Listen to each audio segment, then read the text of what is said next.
Sir, this is Danny po jumping in on the debt levels of the country. And now, it had been a major issue in terms of the finance secretary saying they didn't want to, default on all the interest payments. We had fiscal space.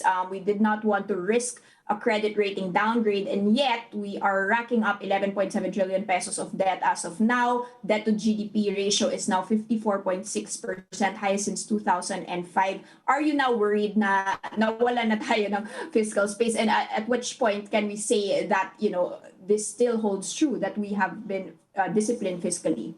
Good morning, Danny. Yes, definitely. I am worried about how our debt numbers are picking up.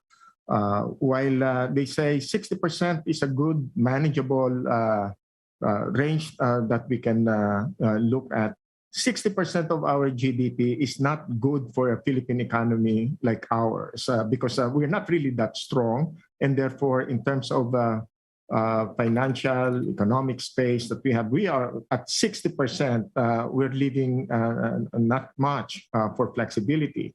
So we're looking at right now, it may not be a problem yet in the next few months or maybe even for the rest of the year, because most of our debt are not short-term. Most of them are mid-term, long-term debt. And the interest rate is still not that much of a problem. But I don't think we can relax and say that we can push it up to 60%. And not worry about our debt service. Debt service is a must. It's a mandatory item in our budget. And therefore, if our debt service grows, many of our social services will really suffer. Sir, where will we get the revenues to service the debt and really as well as, of course, servicing the pandemic and the recovery response? Do we have enough? Are all of these things, we were just discussing the possibility of foreign ownership. Are these all going to be contributing significantly to reaching those or plugging the deficit that's widening? Governments can borrow. And I think just because they have the power to print money, they have all the money that they can borrow. No, they cannot. You can print money, but that will really stimulate inflation.